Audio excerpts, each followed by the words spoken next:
कक्षा 8 विषय सामाजिक विज्ञान, दिनांक 7 अक्टूबर 2020। जो अपनी पहली पाठ्य पुस्तक है हमारे अतीत भाग 3, इसका दूसरा पार्ट है। पहला पार्ट अपन ने पहले पढ़ लिया था, आज दूसरा पार्ट पढ़ेंगे। व्यापार से साम्राज्य तक कंपनी की सत्ता स्थापित होती है। अंग्रेज भारत के अंदर व्यापार करने के उद्देश्य से भारत के अंदर आए थे। ईस्ट इंडिया कंपनी जो अंग्रेजों की कंपनी थी, उसकी स्थापना 31 दिसंबर 1600 ईस्वी के अंदर हुई थी।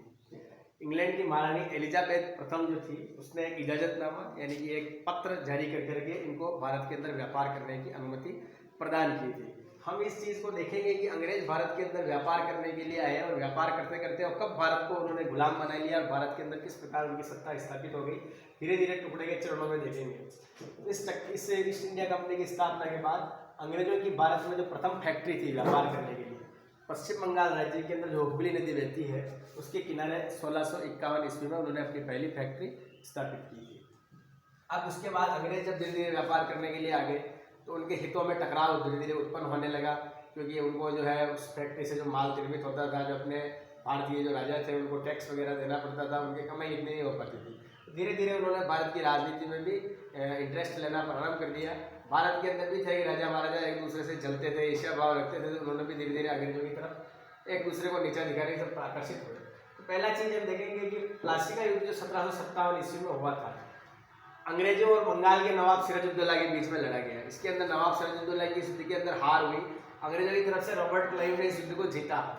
उसके बाद उन्होंने क्या किया कि नवाब सिराजुद्दौला की तरह जो है मीर जाफर को वहाँ बंगाल का नवाब बनाया, उसको कठपुतली करके पूरे बंगाल की सत्ता अपने हाथ में रखी। जब मीर जाफर ने इसका विरोध किया तो उन्होंने उसके साले मीर कासिम को जो है बंगाल का नवाब बना दिया। पर मीर कासिम भी आखिरकार कितने दिन तक शासन कर पाता, तो वापस बक्सर का युद्ध, बक्सर बिहार के अंदर है, प्लासी जो है बंगाल के अंदर, बक्सर का 1764 के अंदर अंग्रेजों और नवाब मीर कासिम के बीच में लड़ा गया। मीर कासिम इस युद्ध में हार गया और यहाँ से भाग गया।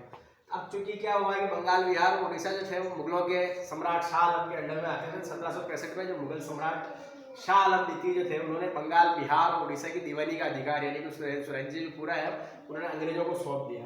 इससे पहले हम देखेंगे कि अंग्रेजों ने 1717 ईस्वी में मुगल सम्राट जो फर्रुख शेर थे, उन्होंने भारत के अंदर दस्तक करने की, व्यापार करने की, बिना टैक्स के व्यापार करने की अनुमति उन्होंने पहले ही प्राप्त कर ली थी।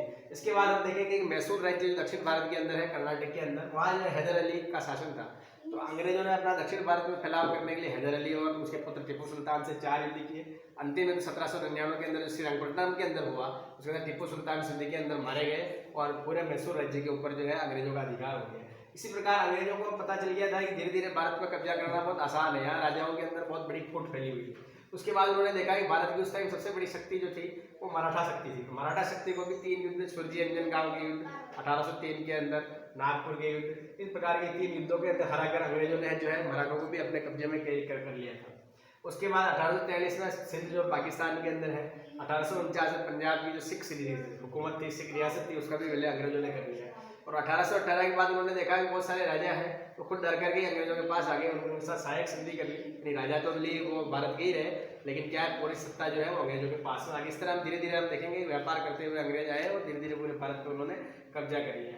अब अंग्रेज भारत में आ गए तो उन्होंने यहाँ की संस्कृति, रीति रिवाज भारत के अंदर चलाना प्रारंभ किया। पहला तो उन्होंने किया, उन्होंने देखा भारत के अंदर न्यायाधीश करने वाले काजी मुफ्ती होते हैं, काजी मुफ्ती की व्यवस्था उन्होंने जो अभी आज की जो व्यवस्था है कोर्ट व्यवस्था, न्यायाधीश की, जज वगैरह की व्यवस्था, उन्होंने वारेन हेस्टिंग्स जो अंग्रेजों के गवर्नर जनरल थे 1772 से 1785 से 13 साल तक भारत के गवर्नर रहे, उन्होंने भारत में रेगुलेटरी एक्ट के द्वारा बंगाल के अंदर एक न्यायालय की स्थापना की। ये जो प्लासी का युद्ध अंग्रेजों की तरफ से लड़ा था, उस time governor general Robert Clive थे और 64 के युद्ध, बक्सर के युद्ध में भी रॉबर्ट क्लाइव ने उसका नेतृत्व किया। रॉबर्ट को उसके अलावा अंग्रेज इतने भ्रष्ट हो गए कंपनी के अधिकारी कि उन्होंने इतना पैसा बनाया है भारत के अंदर कि विदेश जा करके वो धन को जमा करने लगे थे। रॉबर्ट क्लाइव के ऊपर भी इंग्लैंड के अंदर मुकदमा चला, वारेन हेस्टिंग्स के ऊपर भी मुकदमा चला और रॉबर्ट क्लाइव तो युद्ध से इतना मतलब इंग्लैंड जाने के बाद उसको आत्महत्या करनी पड़ी, इतना मतलब दिमाग की स्थिति उसकी बिगड़ गई थी। कुल मिला के इस पाठ का निष्कर्ष ये है कि 1857 तक आते आते, जब भारत की पहली क्रांति हुई थी, उससे आते आते भारत के 63% भूभाग और 78% जनसंख्या के ऊपर जो है अंग्रेजों का कब्जा हो चुका, जिसमें डायरेक्ट मतलब अंग्रेजों का शासन चलता था। बाकी बचा हुआ जो 37% भूभाग और 22% जनसंख्या और राजा राजवाड़ों को सहायक संधि के द्वारा उनको राज चलाने का अधिकार दे दिया था। कुल मिला के इस पाठ से हमने देखा कैसे व्यापार करने के लिए अंग्रेज आए और धीरे धीरे उन्होंने भारत को पूरा अपना गुलाम बना लिया।